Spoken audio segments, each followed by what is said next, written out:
Neuralink की हकीकत क्या है? एलन मस्क का खुफिया मंसूबा, दिमागों को कंट्रोल किया जाएगा। न्यूरोलिंक ब्रेन चिप इंसानियत का खात्मा। न्यूरोलिंक का मुकाबला इंसानी दिमाग कौन जीतेगा? हैरान कुन हकीकत, हैरत अंगेज नताइज।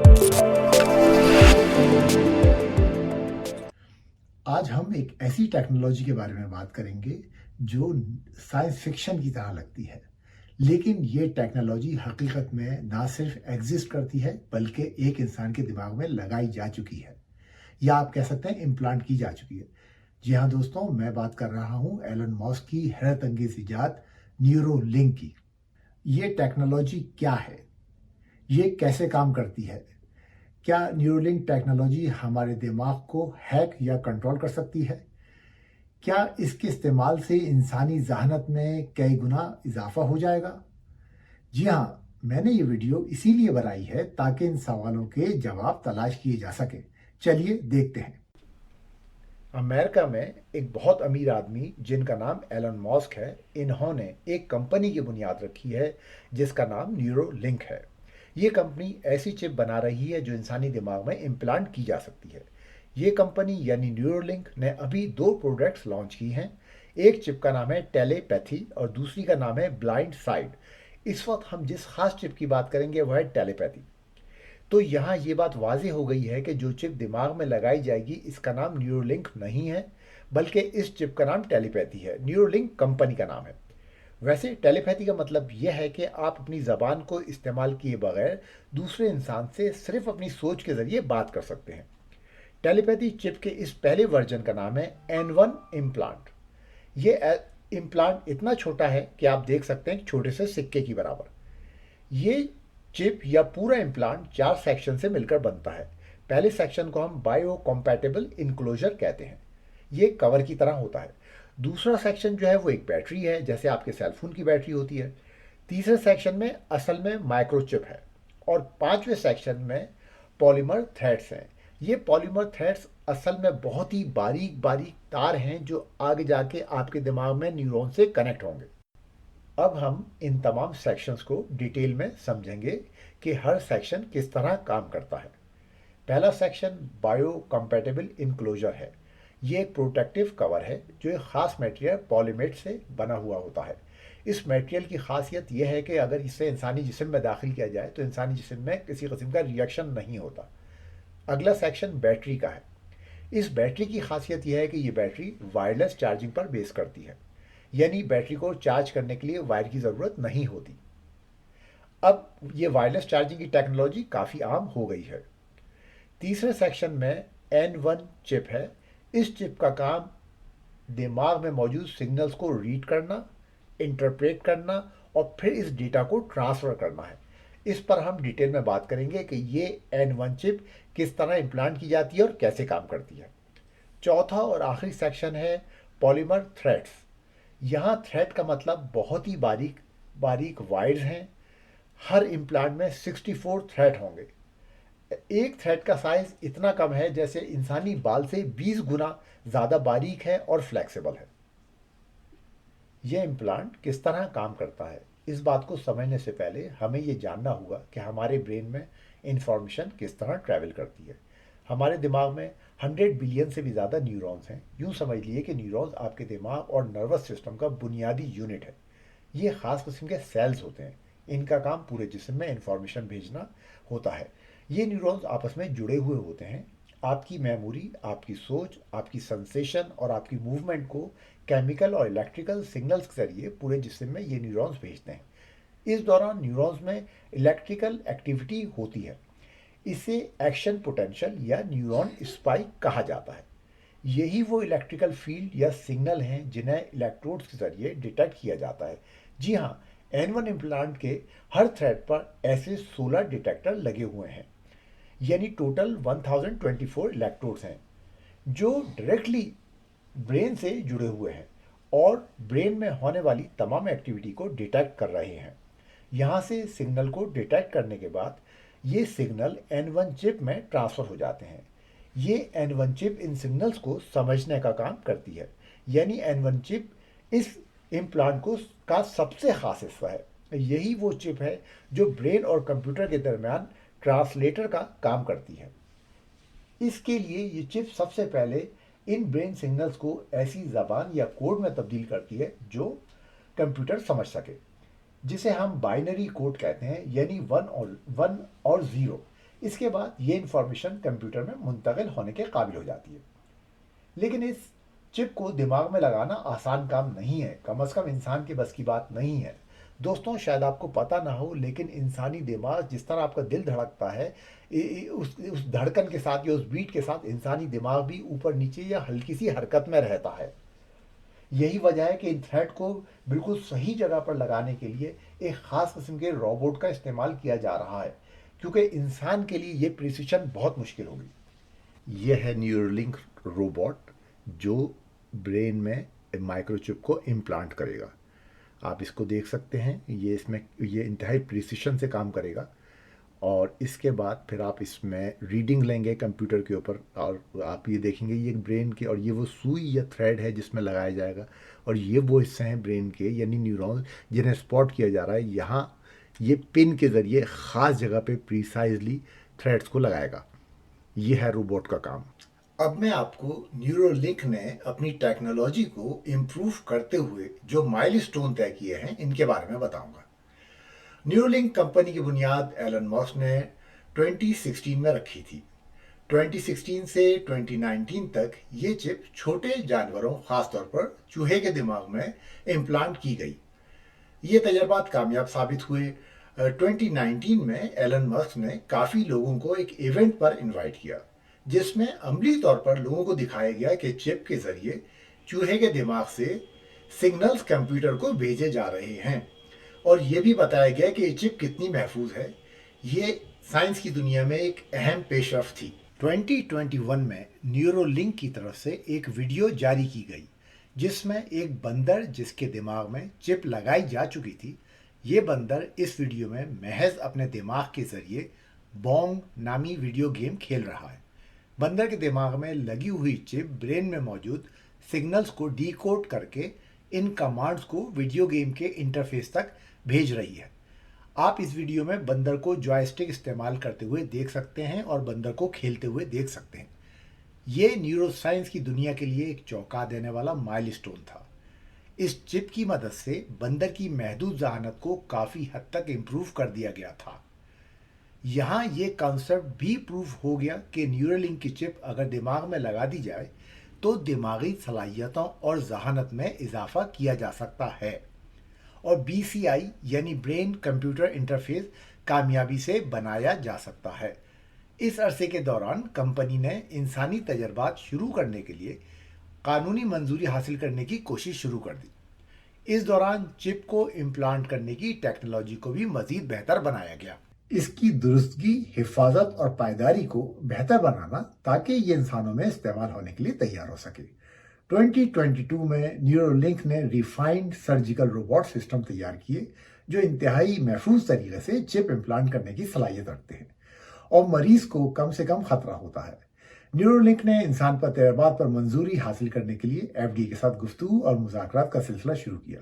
ایف ڈی اے اصل میں agency of the U S department of health and human services کو کہتے ہیں۔ کسی بھی نئی ڈیوائس کے لیے ایف ڈی اے سے اپروول بہت ضروری ہوتی ہے۔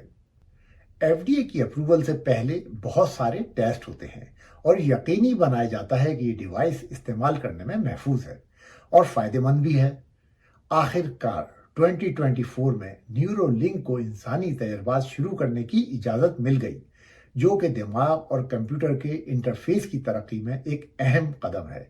ان تجربات کا مقصد صحت کے اہم مسائل، مثلاً اعصابی مسائل، فالج میں مبتلا افراد اور وہ افراد جو کسی وجہ سے مفلوج ہو چکے ہیں، اور ان افراد کو سوچ کی طاقت کے ذریعے اپنے اعضاء پر دوبارہ کنٹرول حاصل کرنے میں مدد دینا شامل ہے۔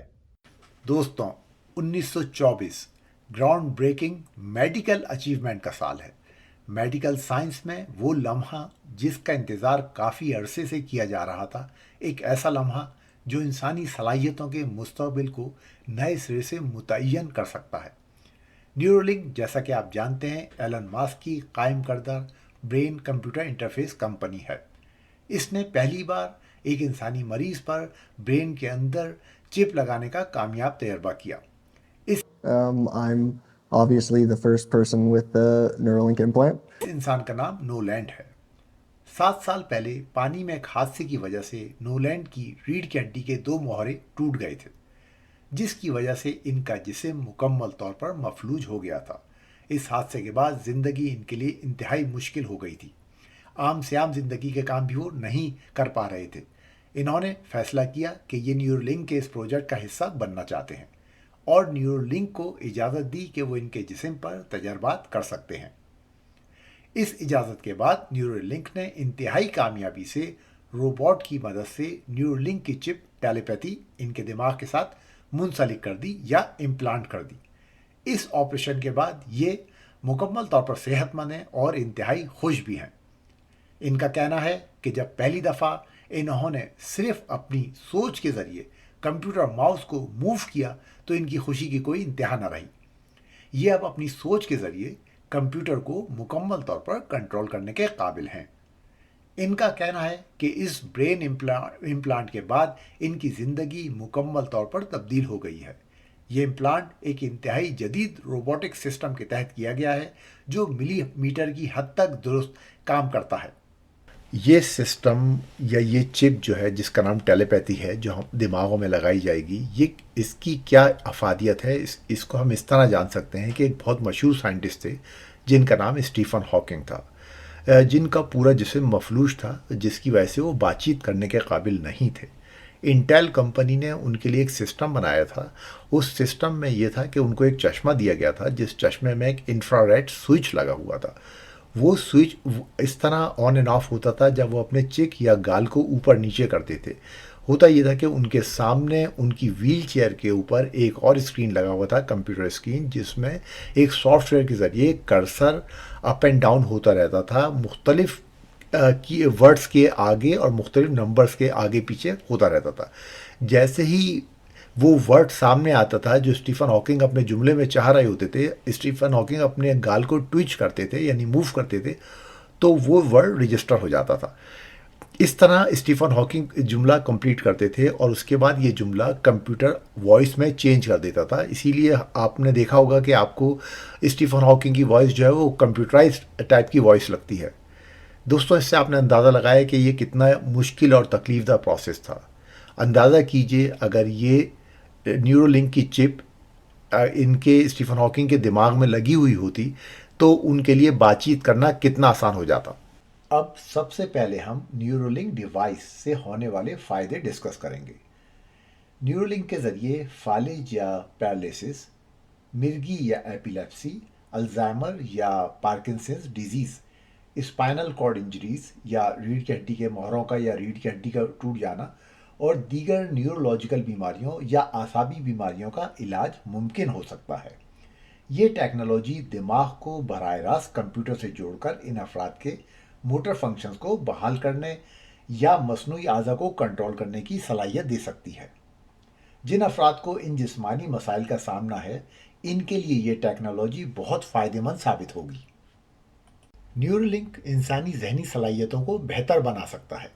इसके ज़रिए याददाश्त को बेहतर किया जा सकेगा, सीखने की रफ्तार बढ़ जाएगी, दिमाग के सोचने समझने की प्रोसेसिंग पावर को बढ़ाया जा सकता है। इससे बुढ़ापे या न्यूरो डीजेनरेटिव बीमारियों की वजह से होने वाली जहनी कमी का इलाज भी मुमकिन हो सकता है। यहाँ तक कि नॉलेज या इल्म को बराह रास्त दिमाग में डाउनलोड करने का इम्कान भी मौजूद है, जो तालीम और हुनर के हुसूल के अमल में इनकलाब ला सकता है। जो अफराद जिस्मानी माजूरी की वजह से बात नहीं कर सकते, न्यूरोलिंक इनके लिए नए राब्ते का ज़रिया बन सकता है। बराह रास्त दिमाग से दिमाग या दिमाग से टैक्स का निज़ाम जिस्मानी ज़बान को हम बाईपास करते हुए या नज़रअंदाज करते हुए सिर्फ ख़यालात के ज़रिए इज़हार का मौका फ़राहम कर सकता है। यानी न्यूरोलिंक अगर आपके दिमाग में लगा हुआ है और दूसरे इंसान के दिमाग में लगा हुआ है तो आपको बात करने की ज़रूरत नहीं है, सिर्फ आप ख़यालात अपने मुंतकिल कर सकते हैं दूसरे आदमी के बग़ैर बातचीत किए हुए। मसनूई ज़हानत से हम आहंग होना या इंटीग्रेशन विद एआई के ज़रिए न्यूरोलिंक इंसानों को मसनूई ज़हानत एआई से मुकाबले की दौड़ में मदद दे सकता है। एलन मस्क अक्सर एक खदशे का इज़हार करते हैं कि कहीं ऐसा ना हो जाए कि एआई इंसानों से ज़्यादा ज़हीन हो जाए। न्यूरोलिंक के ज़रिए इंसान एआई की मदद से अपनी दिमागी सलाहियतें बढ़ा सकते हैं और दिमाग को एआई से हम आहंग या इंटीग्रेट कर सकते हैं। نیورو سائنس ریسرچ میں نیورولنک کے ذریعے بہت زبردست پیش رفت ہو سکتی ہے۔ نیورولنک دماغی سرگرمی، نیورل پیٹرنز اور ذہنی عمل سے متعلق ڈیٹا جمع کرنے کا ایک بے مثال موقع فراہم کرے گا، جو نیورو سائنس، کوگنیٹو سائنس اور ذہنی صحت کے علاج کے میدان میں نئی راہیں کھول سکتا ہے۔ اب ہم نیورولنک ڈیوائس کے نقصانات اور ہونے والے خدشات پر بات کریں گے۔ پہلا جو ہے وہ ہے سرجیکل رسک۔ دماغ میں کوئی بھی ڈیوائس لگانا یا امپلانٹ کرنا ایک انتہائی حساس یا انویسو سرجری کا عمل ہے، جس میں انفیکشن کا ہونا، خون بہنا، برین ڈیمیج کے خدشات شامل ہیں۔ مزید یہ کہ دماغ میں الیکٹرانکس ڈیوائس کے طویل مدت تک لگے رہنے کے اثرات ابھی تک مکمل طور پر نہیں سمجھے گئے ہیں۔ دوسرا جو کنسرن ہے وہ ہے ایتھیکل اینڈ پرائیویسی کنسرنز یا اخلاقی اور رازداری کے مسائل۔ نیورولنک کے امپلانٹ سے یہ سوال پیدا ہوتا ہے کہ آپ کے دماغ میں ہونے والی ایکٹیویٹی اور سوچ کس حد تک محفوظ ہے۔ کیا ہماری سوچ کو ہیک یا چوری کیا جا سکتا ہے، یا ہمارے دماغوں کو نیورولنک چپ کے ذریعے کنٹرول کیا جا سکتا ہے؟ دماغ میں نیورولنک لگنے کے بعد میرے دماغ میں موجود ڈیٹا کا مالک کون ہوگا؟ یہ بہت اہم خدشات اور سوالات ہیں۔ ایک خدشہ یہ بھی ہے کہ امیر ترین افراد جو کہ ٹیکنالوجی خرید سکتے ہیں وہ ذہین ترین ہو جائیں گے، اور معاشرے میں موجود غریب افراد جو اس ٹیکنالوجی کو افورڈ نہیں کر سکتے ذہنی طور پر کم رہ جائیں گے۔ معاشرے پر اس کا بہت گہرا اثر پڑے گا۔ چوتھا کنسرن میرا یہ ہے کہ پوٹینشیل فار مس یوز۔ کسی بھی طاقتور ٹیکنالوجی کی طرح نیورولنک کے غلط استعمال کا امکان بھی موجود ہے۔ حکومتیں یا کمپنیاں اس ٹیکنالوجی کو نگرانی یا کنٹرول یا استحصال یا ایکسپلائٹیشن کے لیے بھی استعمال کر سکتی ہیں۔ نمبر 5 کنسرن یہ ہے کہ ایک بحث کا آغاز ہو گیا ہے جو کہ فلسفیکل بحث ہے۔ وہ یہ کہ اگر ہم اپنی ذہنی صلاحیتوں کو دماغ میں چپ امپلانٹ کر کے بڑھاتے ہیں تو کیا یہ ہماری ہیومن آئیڈینٹی یا انسانی شناخت کو تبدیل کر دے گا؟ کیا انسان اور مشین کے درمیان فرق ختم ہو جائے گا؟ میری نظر میں کوئی بھی ٹیکنالوجی یا ایجاد نہ اچھی ہوتی ہے نہ بری ہوتی ہے۔ اس ٹیکنالوجی یا ایجاد کا استعمال اچھا یا برا ہوتا ہے۔ دوستوں، ویڈیو کے آخر میں میں آپ سے اپنا کنکلوژن بھی شیئر کرنا چاہتا ہوں۔ نیورولنک میڈیکل سائنس اینڈ ٹیکنالوجی میں ایک انقلاب ہے، یقیناً ایک بہت بڑا انقلاب ہے، لیکن اس کے ساتھ اخلاقی خدشات اور سماجی مسائل بھی جڑے ہوئے ہیں۔ پالیسی میکرز کو بہت احتیاط سے کچھ نئے قوانین، رولز اینڈ ریگولیشن بنانے ہوں گے جو ہر انسان کے مفاد میں ہوں۔ انسان کی رازداری یا برابری پر کوئی سمجھوتا نہیں ہونا چاہیے۔ شکریہ دوستوں، اگر آپ کو یہ ویڈیو پسند آئی ہو تو آپ ضرور اپنی رائے ہمیں کمنٹس میں بتائیے۔ شکریہ۔ اس ویڈیو کو بنانے کے لیے جو سورسز استعمال کی گئی ہیں وہ یہ ہیں: peer review scientific research paper, authoritative data bases, renowned science magazine شامل ہیں۔ یہ ذرائع اس بات کو یقینی بناتے ہیں کہ پیش کی گئی معلومات درست، مکمل تحقیق پر مبنی اور جدید ہیں۔